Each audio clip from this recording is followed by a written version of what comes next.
హెచ్చరిక, దైవజనుని హెచ్చరిక. అన్యాయస్తులు దేవుని రాజ్యానికి వారసులు కానేరని మీకు తెలియదా? మోసపోకుడి, జారులైనను, విగ్రహారాధికులైనను, వ్యభిచారులైనను, ఆడంగితనము గలవారైనను, పురుష సంయోగులైనను, దొంగలైనను, లోభులైనను, తాగుబోతులైనను, దూషకులైనను, దోచుకుని వారైనను దేవుని రాజ్యమునకు వారసులు కారు. పెద్ద లిస్టే ఉంది అక్కడ. అన్నీ ఉండక్కర్లా, అందులో ఒకటి ఉన్నా కూడా నువ్వు దేవుని రాజ్యానికి వారసుడు వారసురాలివి కాలేవు.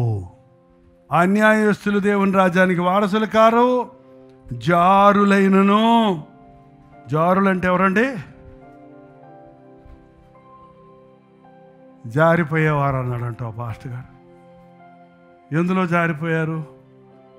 జారిపోయానండి, పడిపోయానండి. చాలామంది విశ్వాసులు కూడా చెప్పే మాటలు ఇవి. పోయిన వారం రాలేదేమయ్యా, జారిపోయానండి, పడిపోయానండి. పడిపోతే చర్చకు ఎందుకు రావయ్యా? ఏ ముఖం పెట్టుకొని వచ్చేదండి? ఉన్న ముఖమే పెట్టుకొని రా అన్నా నేనైతే ఒక ఆయనకి. సిగ్గుమాలి ముఖంతో రా, దేవుడు క్షమిస్తాడు. అంతేగాని దేవుడు దూరం అయితే ఏం ప్రయోజనం ఏంటండి? పడిపోతూ ఉంటాడు. చిన్నపిల్లలు నడక నేర్చుకునేటప్పుడు చూడండి, పట్టాలని మళ్ళీ నడిపించకుండా తల్లిదండ్రులు ఉయ్యాల్లోనే ఉంచుతారా ఏంటి?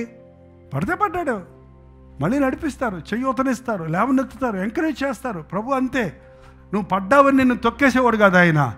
పడిన నిన్ను లేవనెత్తేవాడు, పడకుండా కాపాడేవాడు.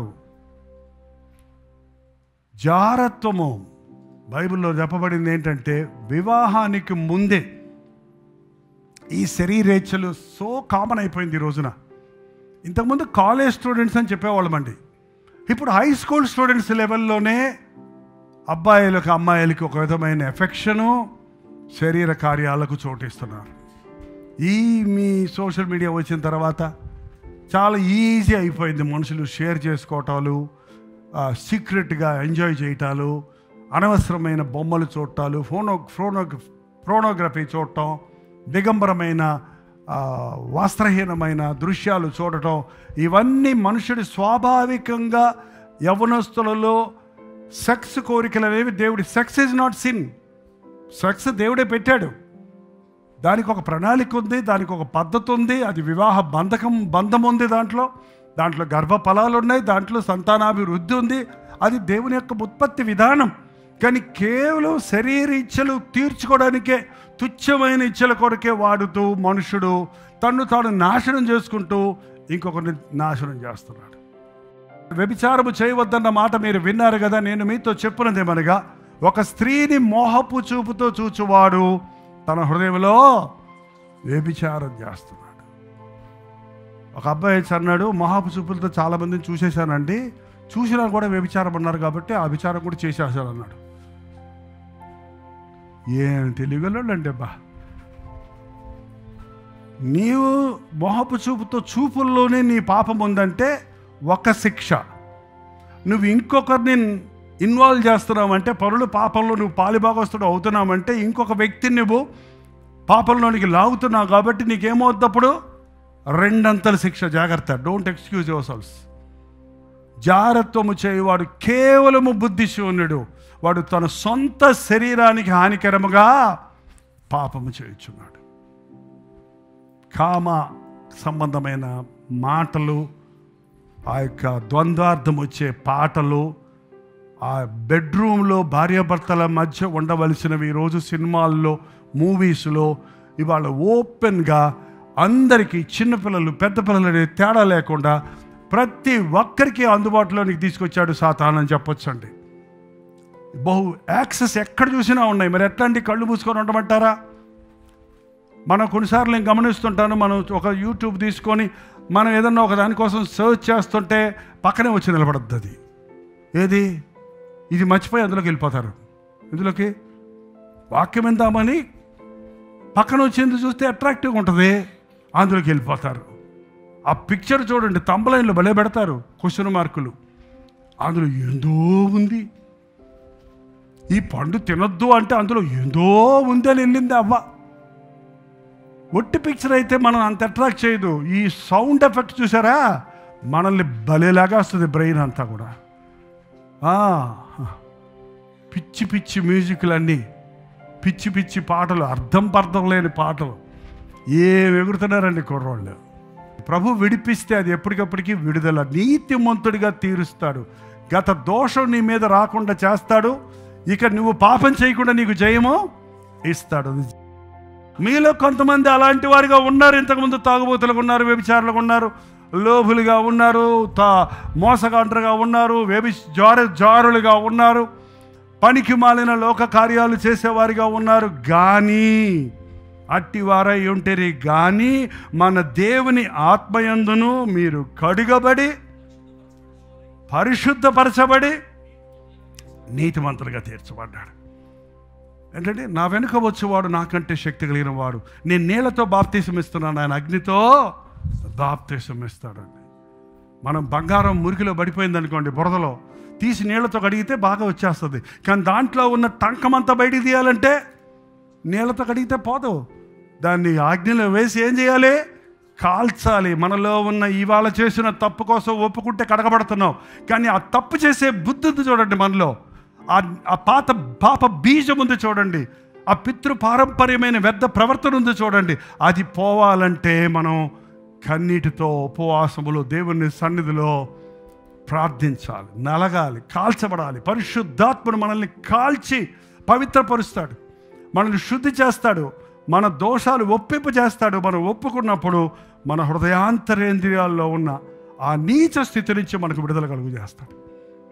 కడుగబడి పరిశుద్ధపరచబడి నీతిమంతులుగా తీర్చబడ్డారు. హల్లెలూయా. ప్రార్థన. పరిశుద్ధుడా, ఒక్కసారి నీ బిడ్డలను చూడయ్యా. ఏ ఆశతో, ఏ వేదనతో, ఏ ఒప్పుకోలతో, ఏ నిర్ణయంతో వారి చేయెత్తి నీకు చూపిస్తున్నారు. ఆ చేతిని పట్టుకొని లేవనెత్తయ్యా. ఇప్పటికే కోతిలో పడిన వారుంటే, సంకటాల్లో ఉన్నవారుంటే నజరేయుడైన యేసుక్రీస్తు నామములో లేవనెత్తుతున్నాము నాయన. దేవా, నీవే పాత జీవితం నుంచి పూర్ణమైన స్వస్థత నుంచి మా పరిశుద్ధతను పాడు చేసేది ఏదైనా సరే బహిరంగం నుంచి వచ్చిందైనా, అంతరంగంలో పుట్టిందైనా నజరేయుడైన యేసుక్రీస్తు నామములో శుద్ధీకరించబడుటకు సహాయం చేయాలి. మా ఘటాలను పరిశుద్ధంగా కాపాడుకొని పరలోకపు తండ్రి పరిశుద్ధులైన ప్రకారం మేమును అన్ని విషయంలో పరిపూర్ణము పరిశుద్ధులమవుటకు సహాయం చేయాలి. సంఘములో లోతైన మోడు మనసు అనుభవం కలిగి శుద్ధ మనస్సాక్షిని కలిగి జీవించినట్లుగా పరిశుద్ధాత్మ కార్యములు మెండుగా జరిగించు. ప్రతి ఒక్కరి జీవితంలో నీవు ఆశించినది శుద్ధి, హృదయ శుద్ధి అన్నది గుర్తించి నీ రక్తములో కడగబడుటకు, పరిశుద్ధపరచబడుటకు, నీతిమంతులుగా తీర్చబడుటకు, నీ రాజ్య వారసులు ఉండకు మా ఒక్కొక్కరికి సహాయం చేయమని క్రీస్తు నామములో అడుగుచున్నాను తండ్రి. ఆమేన్. హల్లెలూయా. దేవుని మహాకృపలో గత 72 సంవత్సరాలుగా నా జీవితంలో దేవుడు చేసిన మేలును బట్టి, ఆయన చేసిన ఆశ్చర్య అద్భుత కార్యాలను బట్టి ఆయన్ని స్తుతించడానికి, నా పరిచర్యలో గత 54 సంవత్సరాలలో ఆయన కృప కనికరములు ఎలాగూ ఈ పరిచర్యలో అనేకులకు దీవెనకరంగా ఉన్నవోనన్నది గుర్తు చేసుకొని ఆయన యందు ఆనందించడానికి ఒక ప్రత్యేకమైన కృతజ్ఞత కూడికలను 28వ తారీఖు సాయంత్రం విజయవాడలోను, 29వ తారీఖు సాయంకాలం హైదరాబాద్లోను ఏర్పాటు చేస్తూ ఉన్నాం.